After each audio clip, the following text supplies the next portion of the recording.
to another edition of the Truth Gangsters. We are just on the heels of African Liberation Day, which was celebrated all over the Pan-African world yesterday. But tonight, we want to do something special in honor of the Democratic Republic of the Congo. Tonight, our show's title is Beating the Congo for Congo. There is a devastating war in the Congo happening as I speak. Decades-old conflict, millions killed. War in the east, war in the west, war up north, war down south. Rumors of war. The Democratic Republic of Congo, formerly Zaire, formerly the Belgian Congo, is so rich that the value of its minerals is more than the GDP of the entire European Union. A whopping estimate of $24 trillion of diamonds, cobalt, gold, tin, tungsten, and more. And despite these riches, the people of the Congo do not benefit from these resources, which are owned by and operated by foreign countries and companies who extract it to fuel, frankly, our lifestyle in the West. Our laptops, our electric vehicles, the very iPhone that I'm using right now. Wealth is being extracted while the country is being devastated. As the African proverb says, when the elephants fight, the grass gets trampled. And many of us see the images of refugees fleeing different parts of the country on social media. We see the carnage in war-torn cities like Goma. We hear of the violent rapes of the main casualty of every war, women and children. Over 5 million women have been raped since this conflict began. And of course, we feel pain. We feel guilt for our tacit participation or benefit from the minerals removed. We feel powerless. But perhaps more than anything, we are confused. Why is this war happening? Who started it? Who benefits? Now, of course, Congo is no stranger to war and abuse of the people, going back to even the Arabs who came from Zanzibar and enslaved the people, forced them into the ivory trade.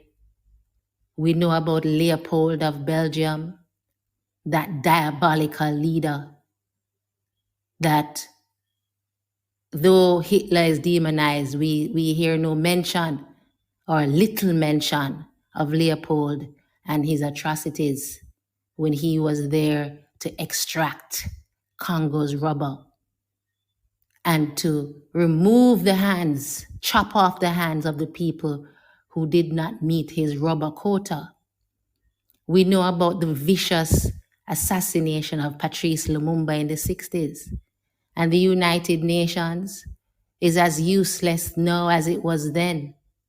And the foreign countries are as complicit then as they are now.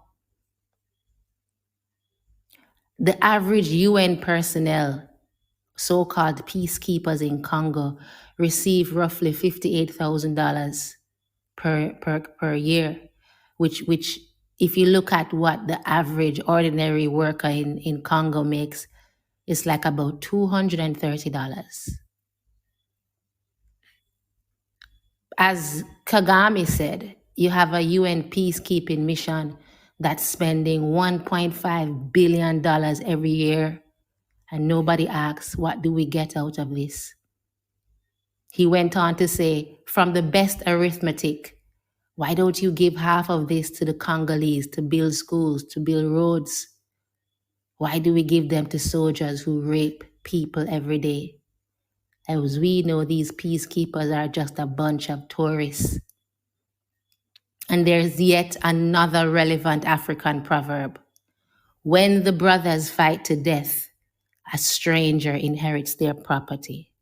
Who are the beneficiaries from these wars? There are Chinese-owned companies in Congo that control 15 of the 17 cobalt mines. Switzerland companies own 2 copper mines, cobalt mines. The United Arab Emirates recently signing a $1.9 billion deal. And my final African proverb, which came to my heart when I thought of Congo. If there is no enemy within, the enemy outside can do no harm. And so we have all these reports of rebel groups like M23, who are not just funded by foreign forces, but also by neighboring Rwanda, Uganda. We know these countries don't act alone. We know that Paul Kagame of Rwanda was trained by the US Army. So tonight we beat a Congo for Congo.